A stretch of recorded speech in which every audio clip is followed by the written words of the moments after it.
안녕하세요. 오늘 저희와 함께 살펴볼 내용은요. LLM, 그러니까 거대 언어 모델이 단순히 글만 쓰는 게 아니라 실제 외부 세계와 어떻게 상호작용하는지에 대한 거예요. 네, 특히 함수 호출, 영어로는 펑션 컬링이라는 기술이 아주 핵심적인 역할을 하죠. 맞아요. 그래서 이번 시간에는 LLM이 어떻게 외부 시스템이랑 연동되는지, 그 원리랑 또 중요한 점들, 이런 것들을 여러분이 좀 명확하게 이해하실 수 있도록 뭐랄까 핵심만 쏙 뽑아서 이야기해 보려고 합니다. 좋습니다. 이 함수 호출이라는 게 왜 중요하냐면요. LLM이 그냥 대답만 하는 걸 넘어서 이제 사용자의 요청을 실제 행동으로 옮길 수 있게 만들어주거든요. 행동으로요? 네. 예를 들면 어떤 걸까요? 네, 스카점 파란색 운동 셔츠 좀 찾아줘. 이렇게 요청하면 LLM이 이걸 알아듣고 외부 쇼핑몰 API 같은 걸 부를 때 필요한 명령어 있잖아요.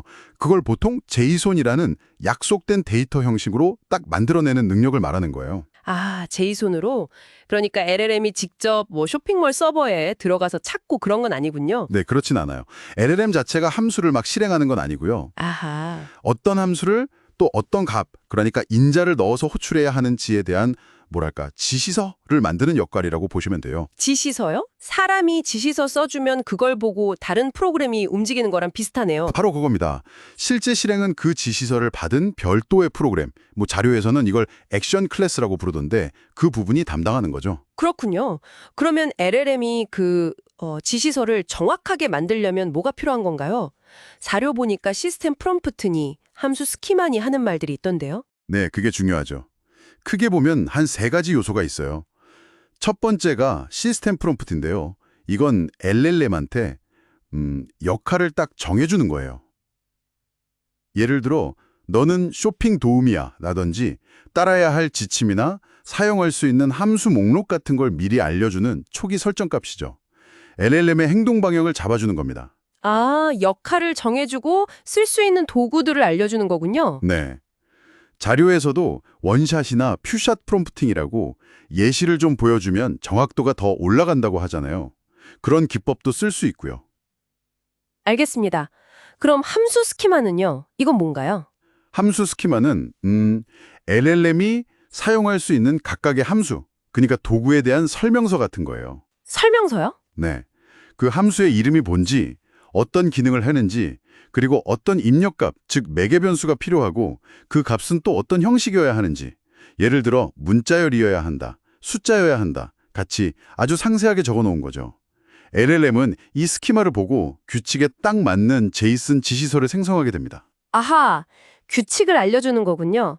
그럼 마지막 액션 클래스는 아까 말씀하신 대로 그걸 받아서 실제로 실행하는 코드고요. 맞습니다. LLM이 만든 제이슨 데이터를 받아서 실제로 외부 검색 API를 부르거나 데이터베이스랑 통신하거나 하는 구체적인 작업을 수행하는 코드 부분이죠.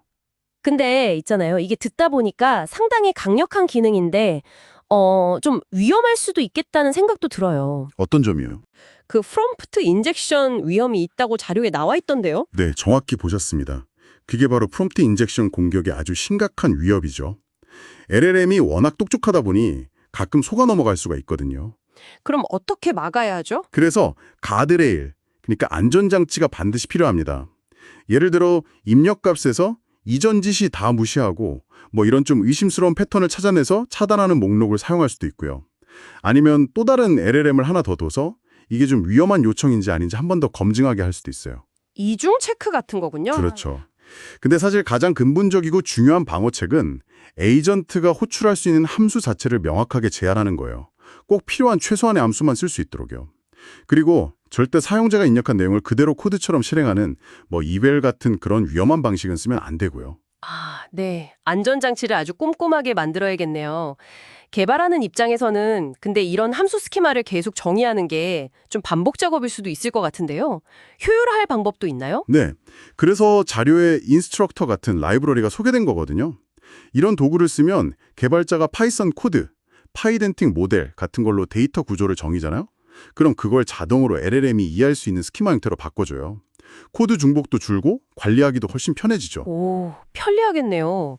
그럼 예전 방식, 그러니까 전통적인 규칙 기반 엔진이랑 비교하면 어떤가요? 장단점이 있을 것 같은데요? 맞아요. LLM 함수 호출 방식은 사용자의 좀 애매한 표현이나 문맥 같은 걸 훨씬 잘 이해하고 유연하게 대처할 수 있다는 게 큰 장점이죠. 반면에 규칙 기반 시스템은 규칙이 아주 많아지면 상호작용을 예측하기 어렵고 관리도 복잡해지는 경향이 있거든요. 그렇군요. 유연함은 LLM이 더 좋지만 예측 가능성은 규칙 기반이 더 높을 수 있겠네요. 네, 그런 면이 있죠. 물론 LLM은 아직 왜 그런 판단을 했는지 그 과정을 투명하게 설명하기는 좀 어렵다는 단점도 있고요. 아, 그것도 고려해야 할 점이네요. 마지막으로 자료의 툴호출 툴컬링이나 모델 컨텍스트 프로토콜, MCP 같은 개념도 잠깐 나왔는데 이건 함수 호출이랑은 어떻게 다른 건가요? 툴 호출은 사실 함수 호출을 포함하는 좀 더 넓은 개념이에요.